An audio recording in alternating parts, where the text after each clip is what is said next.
Overcoming past experiences through understanding pain of fibromyalgia. Since I am convinced that fibromyalgia is the result of a hyper-aroused nervous system, I wish I knew for certain if it is caused by early inadequate parenting by our parents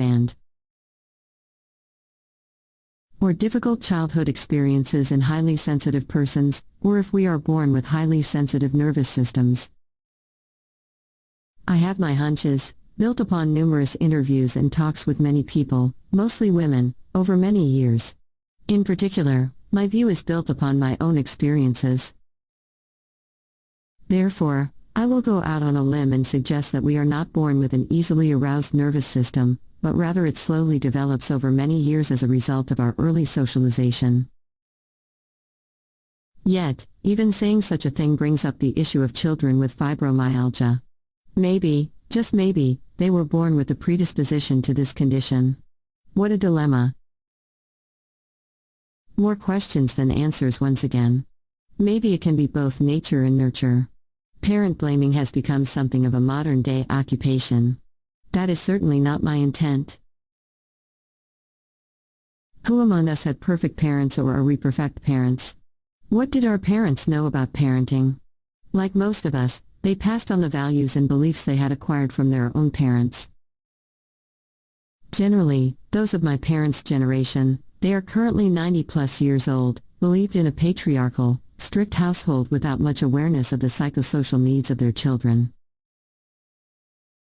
Life was difficult for the people raised in the Depression era, and many had struggles that caused overwhelming challenges when they became parents. School and church were strict and frightening places for their offspring, as they were for them, and we 1950s kids received little sympathy as we accepted the status quo without question, as they did. I often still remember the horrors of Catholic school, fainting spells, hyperventilating at night, sleepwalking, and nightmares. There was very little to soothe my nervous system, as my mother was herself a fearful woman, and for many years I was an only child subject to her worries and anxieties, becoming her mother.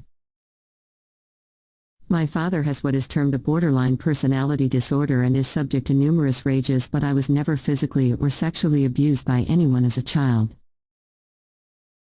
Psychological abuse is another issue, however, which can be just as abusive. School and church also experienced that were harmful to my psyche. There I was constantly on guard, as a nun in a rage was not to be reckoned with at any cost.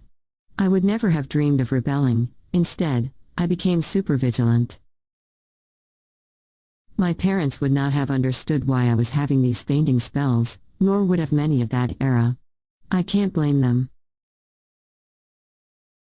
The information we have nowadays is so prolific that we can understand better what a healthy environment should be like for a child to grow to be strong and confident, without living in a state of situational generalized hypervigilance. But, even as I raised my own children, I did not know what I know now watching my young grandchildren. I made my own kind of mistakes, like most parents. Like those of us with fibromyalgia, I carried the weight of the world on my shoulders.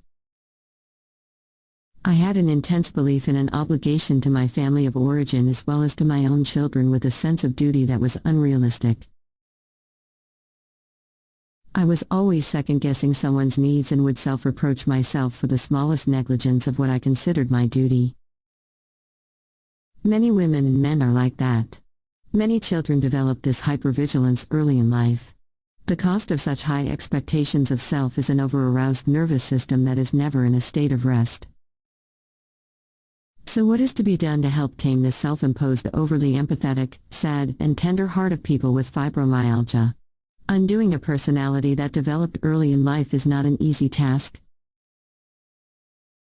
Other than psychotherapy, I see little choice other than mindfulness meditation, or other peace-inducing techniques, and physical touch, which is meant to be soothing. But, what kind of touch?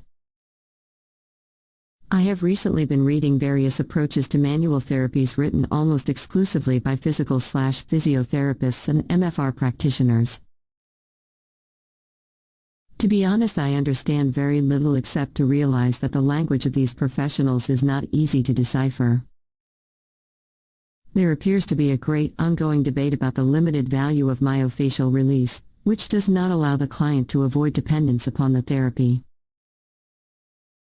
Among the many issues discussed, one which is rather interesting is whether or not it is possible with MFR to bring forth repressed memories. Why this is appealing to me because I am trying to understand the relationship between pain and the brain in the hopes that I can grasp the concepts that can help me in my day-to-day struggles. It would seem that the controversy is among those therapists, not all, of course, who believe that with the release of the fascia the person begins to acknowledge painful experiences that have been stored in our memories. At least this is how I interpret some of the debate. But, the issues are not all about repressed memories. Rather, there are theorists who argue that the model of MFR is one that does not help the client to avoid feelings of helplessness. These pain scientists are the professionals, like Diane Jacobs, who focus more on manual therapy, which recognizes how touch affects the central nervous system and the brain, and who educate the client to understand this relationship. They argue that those who believe that fascia release is a means to bring about relief, albeit temporary, without acknowledging the client's role in changing the nature of our own brain, is to do a disservice to the person who suffers. They recognize that it is important to help the client understand the relationship between pain and the brain, and involve the client in the process of understanding this rather than being a passive receiver of manual therapy. This is a quote from Diane Jacobs' site regarding Melzak's neuromatrix model, which she embraces.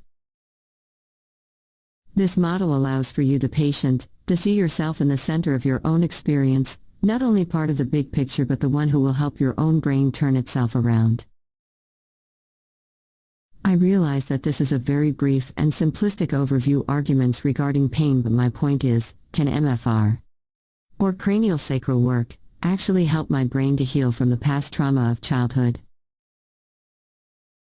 If I don't better understand the nature of pain? I have had many various kinds of massages. If indeed some MFR practitioners, many of whom are PTS, are willing to be called massage therapists. In my personal experience, none of them have resulted in experiences that are akin to bringing up repressed memories. In my view, massages could, in fact, soothe the body and mind, but at best the effects cannot be long-lasting. Yet, they do bring temporary relief, and yet again, they are a great expense. It seems to me that if we are to deal with past experiences that have left scars in psyche, brain, then trained counselors are the professionals we should seek out, rather than massage therapists. Having said that, I have also been reading that bringing up painful past trauma is not good for the nervous system since it reactivates it.